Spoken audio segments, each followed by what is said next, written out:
चुनाव मंच पर आप सभी का बहुत स्वागत है। आपके साथ मैं हूं मीनाक्षी जोशी। दिल्ली का मुख्यमंत्री होना आसान नहीं होता, ये कांटों का ताज होता है। लेफ्टिनेंट गवर्नर के साथ सामंजस्य बनाना, केंद्र की सरकार के साथ तारतम्य बनाकर चलना, और जब किसी पार्टी की central leadership major faces jail की यात्रा पर हो, तब ये चुनौती और ज्यादा बड़ी हो जाती है, कठिन हो जाती है। और ऐसे मौके पर, ऐसी परिस्थिति में आतिशी ने दिल्ली के मुख्यमंत्री की कमान संभाली, ये कांटों का ताज अपने सिर पर सजाया, और बहुत खुशी हो रही है मुझे आपका स्वागत करते हुए। Atishi, very warm welcome on India TV चुनाव मंच।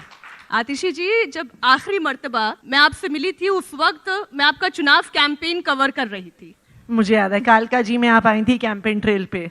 तब से लेकर अब तक लोग बहुत पापड़ बेलते हैं, लेकिन एक उम्मीदवार से लेकर मुख्यमंत्री बनने तक का सफर, अच्छा कहूं, बुरा कहूं, तेज कहूं, क्या कहूं?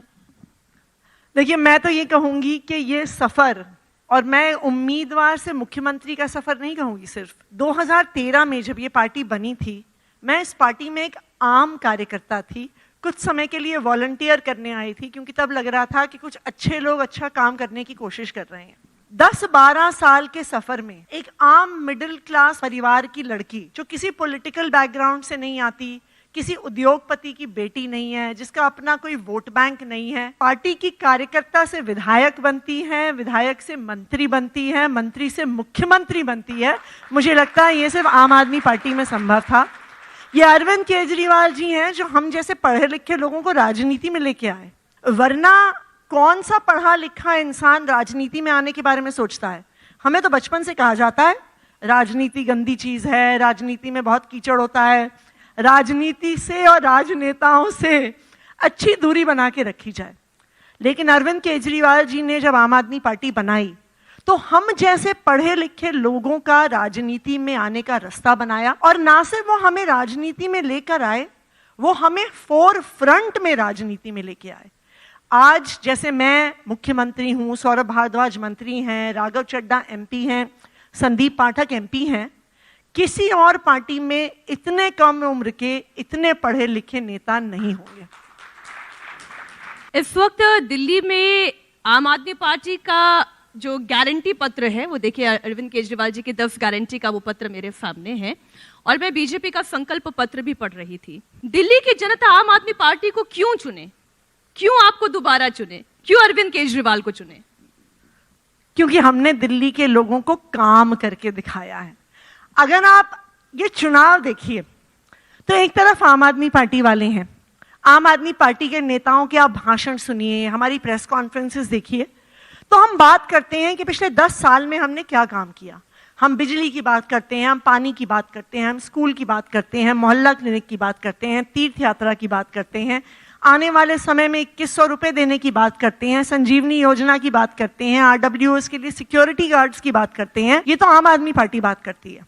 और भारतीय जनता पार्टी क्या करती है? सुबह 9 बजे वीरेंद्र सचदेवा जी आएंगे, एक प्रेस कॉन्फ्रेंस करेंगे, अरविंद केजरीवाल को गाली निकालेंगे। फिर 3 घंटे बाद 12 बजे गौरव भाटिया जी आएंगे, फिर से अरविंद केजरीवाल जी को गालियां निकालेंगे। फिर 3 बजे भारतीय जनता पार्टी की एक तीसरी कॉन्फ्रेंस होगी, प्रेस कॉन्फ्रेंस होगी, जिसमें स्मृति ईरानी अरविंद केजरीवाल जी को गालियां निकालेंगी। उसके बाद शाम 5 बजे एक चौथी प्रेस कॉन्फ्रेंस होगी, किसी और नेता द्वारा अरविंद केजरीवाल जी को गालियां निकालते हुए। तो 2 तरह की राजनीति चल रही है दिल्ली में।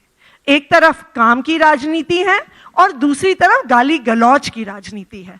तो मुझे लगता है दिल्ली वाले बेवकूफ नहीं हैं, उनको पता है काम किसने किया है, उनको ये भी पता है आगे जाके काम कौन करेगा। क्योंकि देखिए, बीजेपी अपने दिल्ली के संकल्प पत्र में कुछ भी बोले, लेकिन दिल्ली एक ऐसा शहर है, एक ऐसा राज्य है जहां पे देश भर से लोग आते हैं। अब बीजेपी की 20 राज्यों में सरकार है, अब उन्होंने उस 20 राज्यों में क्या काम किया है, ये किसी ना किसी दिल्ली वाले को तो पता होता है। दिल्ली में रहने वाला व्यक्ति जिसके यूपी में रिश्तेदार हैं, उनको पता है कि दिल्ली में 24 घंटे बिजली आती है, जबकि यूपी में 6-6 घंटे के पावर कट रूटीन में लगते हैं। दिल्ली में रहने वाले मराठी व्यक्ति को पता है कि दिल्ली में 0 बिजली का बिल आता है, और बंबई में उतना ही बिजली का बिल 4800 रुपए का आता है। हरियाणा के किसी मूल निवासी को दिल्ली में जो रह रहे हैं, उनको पता है कि दिल्ली के सरकारी स्कूल प्राइवेट स्कूलों को पीछे छोड़ रहे हैं।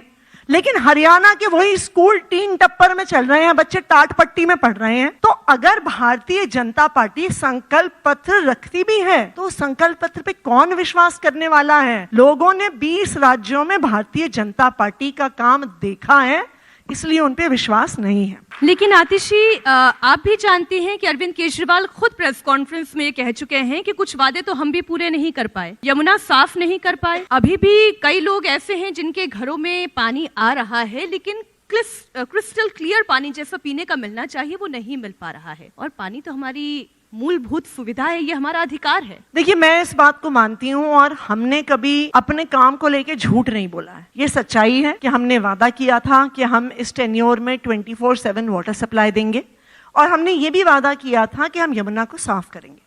लेकिन ये जो 5 साल का दौर रहा, आप देखिए, इसमें शुरू में 2-2.5 साल तो कोरोना में चले गए, 1-1.5 साल का लॉकडाउन रहा, सारी मार्केट्स बंद रही, सरकार की रेवेन्यू बंद रही, इंफ्रास्ट्रक्चर का काम नहीं हो सका।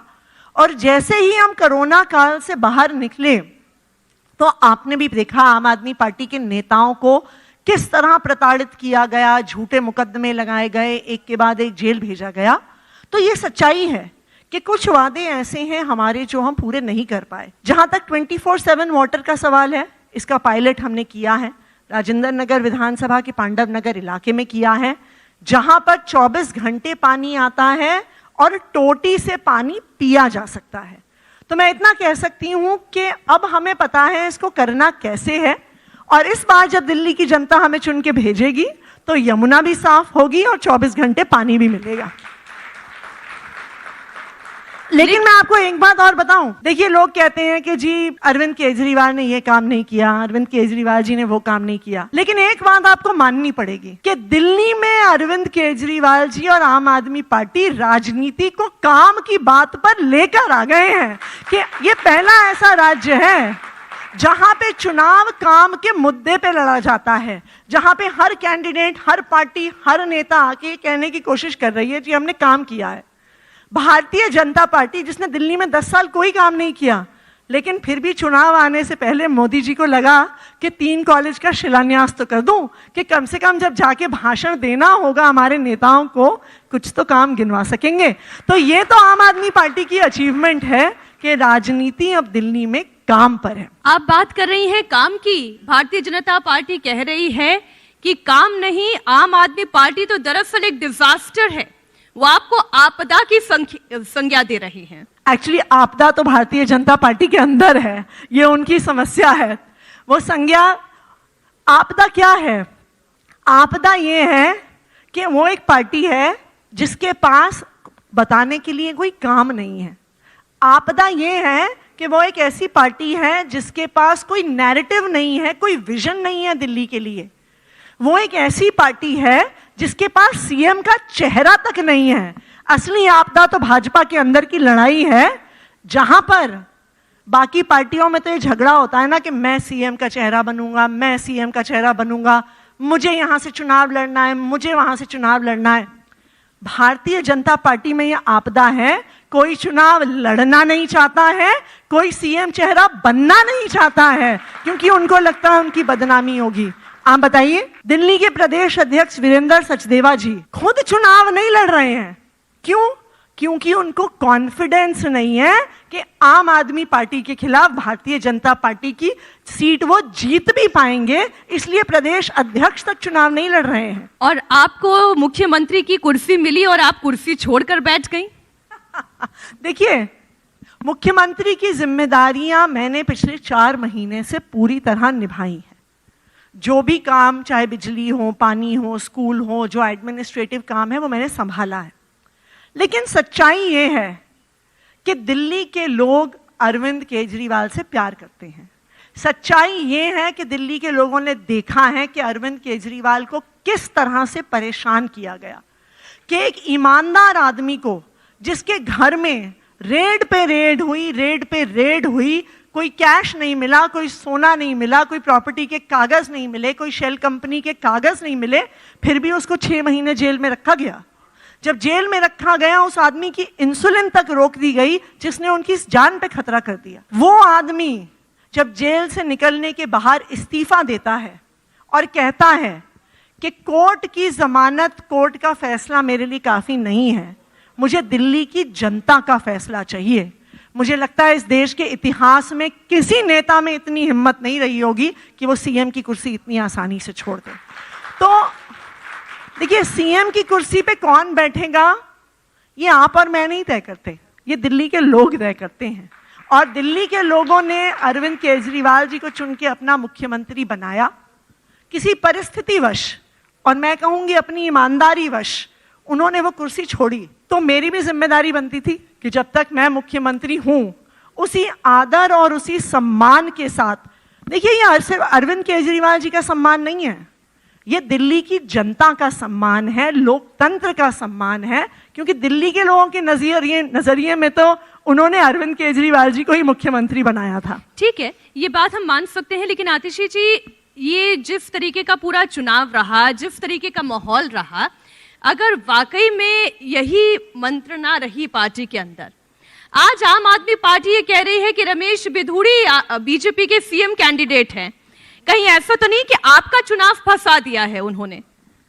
देखिए, बहुत लॉजिकल बात है कि बिधूड़ी जी सीएम कैंडिडेट हैं बीजेपी के। क्यों? भारतीय जनता पार्टी क्या काम करती है? सबसे ज्यादा गाली गलौज करती है। तो सीएम कैंडिडेट स्वाभाविक तौर पे वही आदमी होगा ना जो सबसे ज्यादा गाली गलौज करता है। इसीलिए तो भारतीय जनता पार्टी उन्हें सीएम कैंडिडेट बना रही है।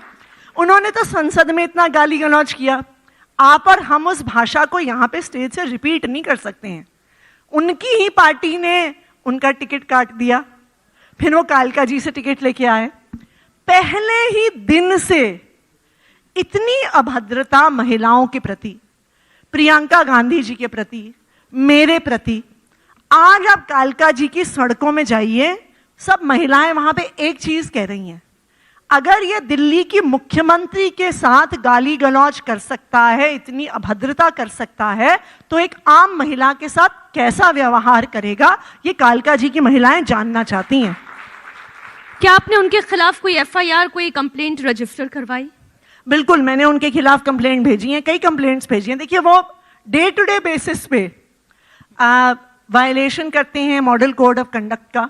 अभी कुछ ही दिन पहले मैंने एक प्रेस कॉन्फ्रेंस करके भी उनके और उनकी टीम की गुंडागर्दी के बारे में इलेक्शन कमीशन को कंप्लेंट भी की है।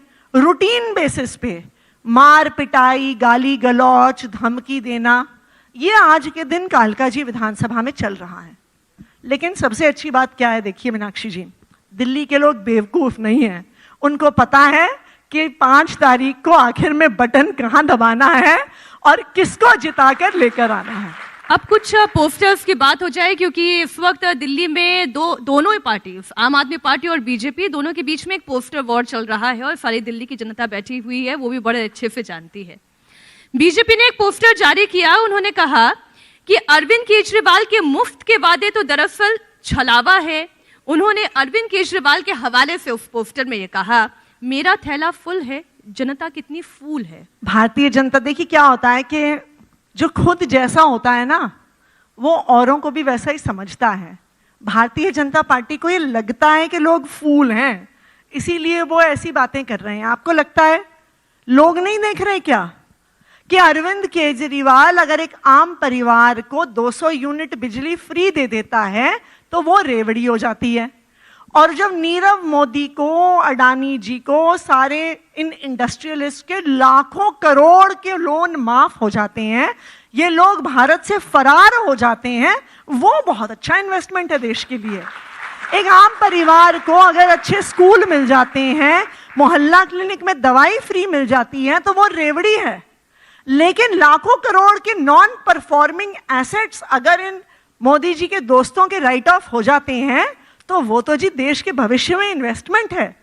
दिल्ली के लोग, देश के लोग सब देख रहे हैं। बताइए, क्या दिल्ली के लोगों को नहीं पता कि हर परिवार एक प्राइवेट स्कूल की फीस नहीं दे सकता है? अगर कोई बच्चा गरीब परिवार से आता है, क्या उसे अच्छी शिक्षा का अधिकार नहीं है? हर परिवार एक महंगे प्राइवेट हॉस्पिटल के पैसे नहीं दे सकता है, तो क्या उनको अपनी माँ का इलाज कराने के लिए अपने गहने गिरवी रखने की जरूरत होनी चाहिए? नहीं होनी चाहिए। लेकिन देश भर में आज ये सच्चाई है कि अगर आपके परिवार में किसी एक व्यक्ति को कोई सीरियस बीमारी हो जाए ना, सारे गहने गिरवी हो जाते हैं, घर गिरवी हो जाते हैं, जमीन गिरवी हो जाती है।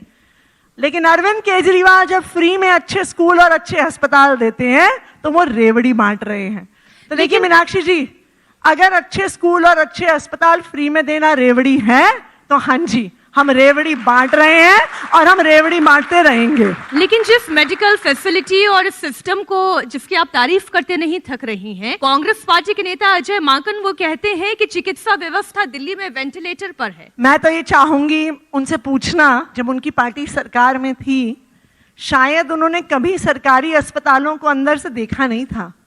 मुझे याद है जब 2015 में हमारी सरकार बनी, आप LNJP जैसे अस्पताल के अंदर जाइए, एक बेड पर 3-3 पेशेंट सो रहे होते थे। डॉक्टर दवाई लिख के देते थे, वो दवाई कहीं अस्पताल में मिलती नहीं थी।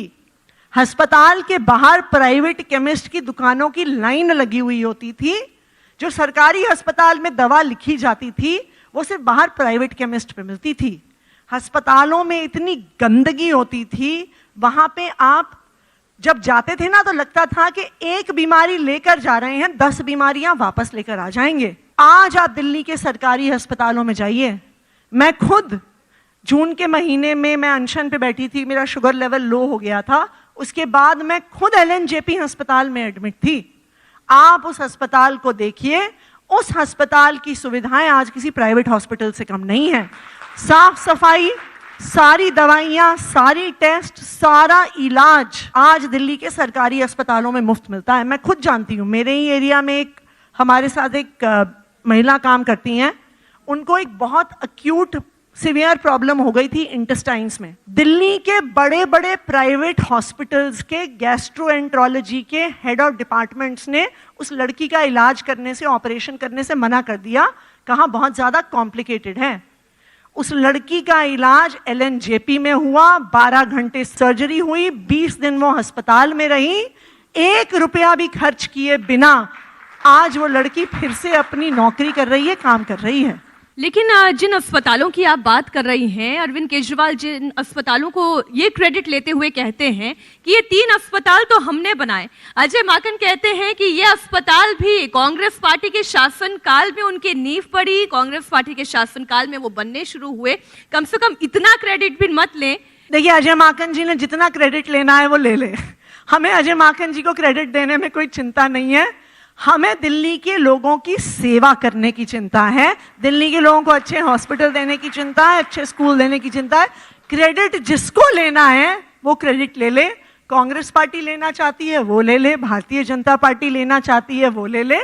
हम दिल्ली के लोगों की सेवा करने आए हैं, वो हम पहले भी करते रहे हैं, आगे भी करते रहेंगे। एक और पोस्टर जो बीजेपी की ओर से जारी किया गया, उसमें आम आदमी पार्टी पर यह आरोप लगा कि आप लोग पूर्वांचलियों से नफरत करते हैं।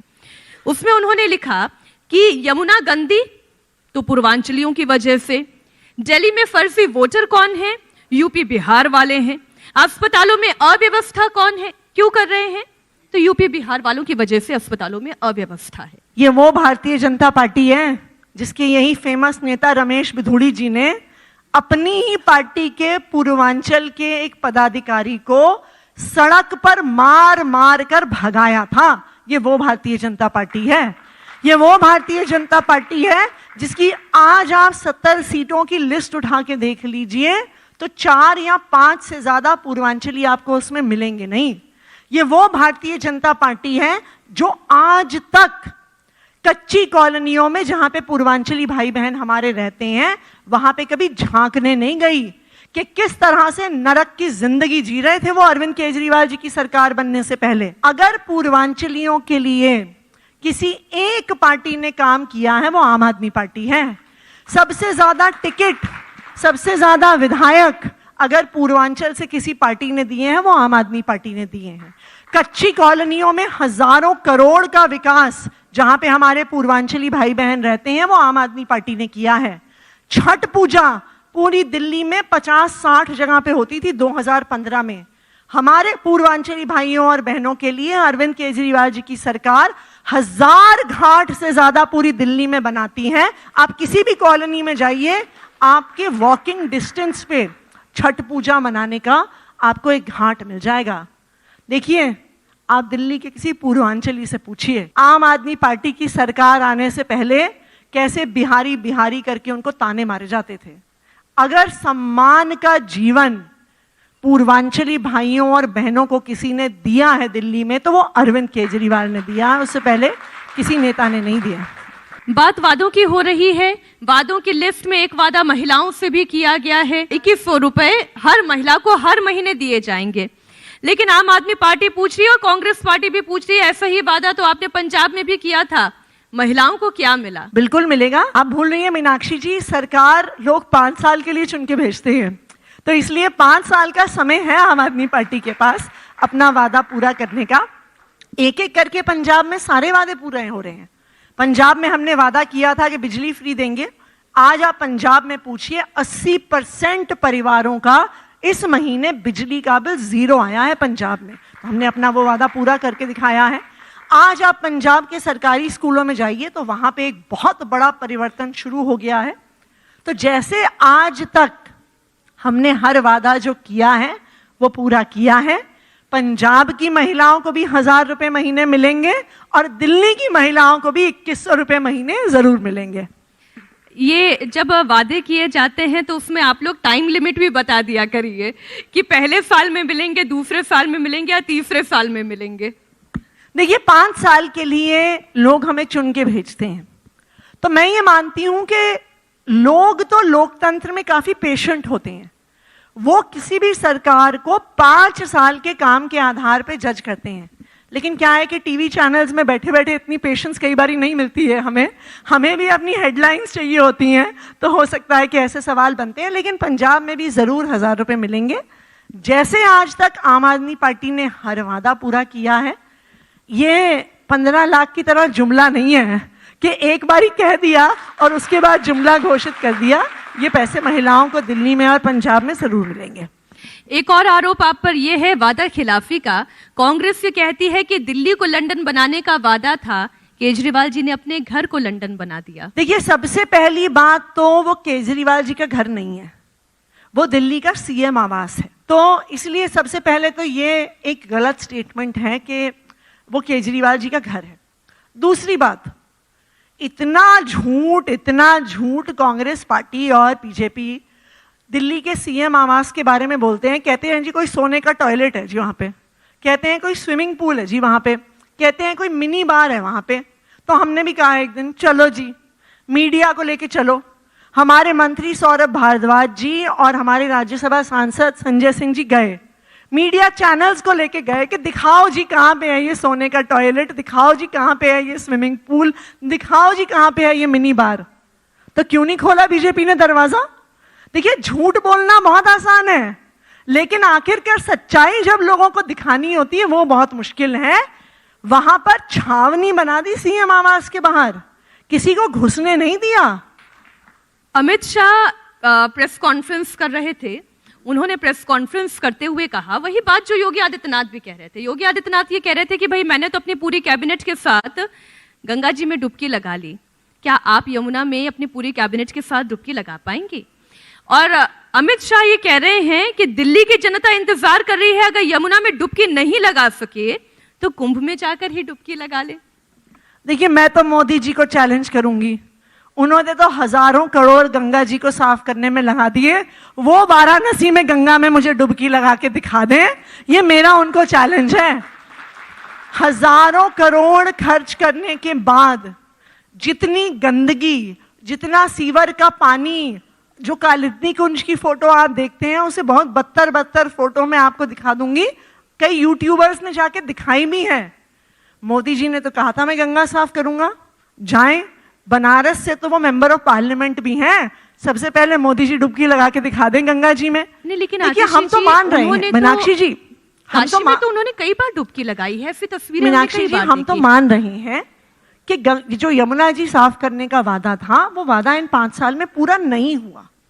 तो इसलिए हम तो इस बात से पीछे भी नहीं हट रहे। हम कह रहे हैं कि आने वाले 5 साल में यमुना बिल्कुल साफ होगी। लेकिन मैं बीजेपी से यह भी पूछना चाहूंगी कि 10 साल से, जब से दिल्ली में आम आदमी पार्टी की सरकार है, अरविंद केजरीवाल जी की सरकार है, केंद्र में तो भारतीय जनता पार्टी की सरकार है, हमारा तो छोटा सा बजट होता है, छोटा सा राज्य है हम, लाखों करोड़ का बजट होता है केंद्र सरकार का। वो आंध्र प्रदेश को हजारों करोड़ दे सकते हैं, बिहार को हजारों करोड़ दे सकते हैं, लेकिन जब दिल्ली की बात आती है तो 10 साल में मोदी जी से 3 कॉलेज का शिलान्यास कर सकते हैं। तो दिल्ली के साथ इतना बुरा व्यवहार क्यों? दिल्ली के लिए कोई काम क्यों नहीं करती भारतीय जनता पार्टी? अभी तो उन्होंने 10 साल के बाद 3 कॉलेज का शिलान्यास किया है, अब 10 साल के बाद उस कॉलेज का उद्घाटन भी करेंगे, यानी 20 साल में 3 कॉलेज खोले होंगे भारतीय जनता पार्टी ने दिल्ली में। ये काम किया है उनने, तो दिल्ली के लोग उन्हें वोट क्यों देंगे, आप बताइए। आतिशी जी, बहुत अच्छा लगा आपसे चर्चा करके, बहुत सारे विषयों पर बात हुई। सब कुछ देश की और दिल्ली की जनता के सामने है, वो तय करेगी वो आपको चुनेगी या बीजेपी को चुनेगी। बहुत बहुत धन्यवाद। Thank you.